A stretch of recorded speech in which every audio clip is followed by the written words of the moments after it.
Hi there, I'm just a small stone at the foot of a hill called Golgotha. You might not think I have much to say, but, well, I've seen things that changed the world forever. It all started when this man named Jesus began teaching around here. He was different, you know. Kind, loving, and boy, could he draw a crowd.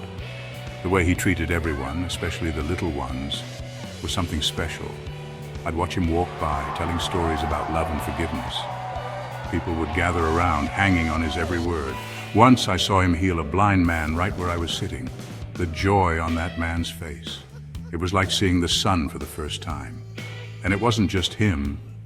Everyone around felt the power of that moment.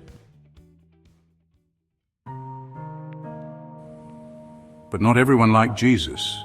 Some of the city leaders and teachers felt threatened by his growing influence. One night I heard whispers of a plot.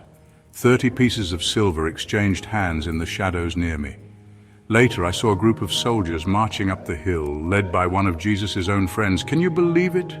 A betrayal with a hug of all things. Everything happened so fast. Before I knew it, Jesus was taken away.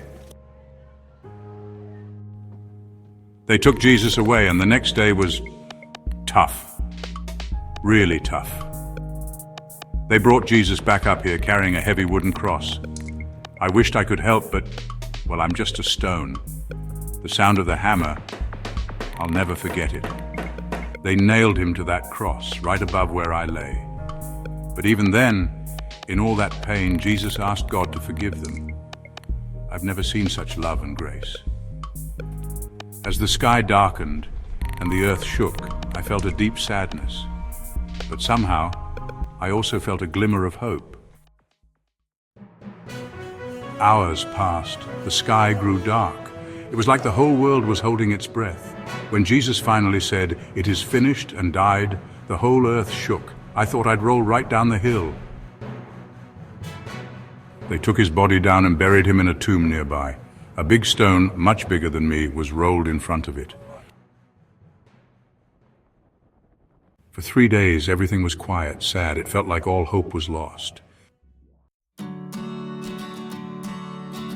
But then, wow. Early in the morning, the ground rumbled again, stronger this time. I felt different, like hope was bursting from the earth itself. I heard the sound of stone scraping on stone. That big rock was rolling away from the tomb. People started running around shouting that Jesus was alive. I couldn't believe it. And then I saw him myself, walking and talking. It was amazing. He looked radiant, alive in a way that was more than just being not dead.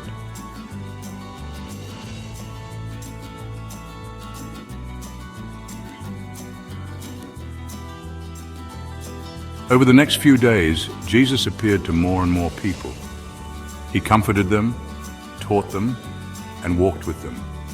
Each time, they left with this incredible joy and purpose.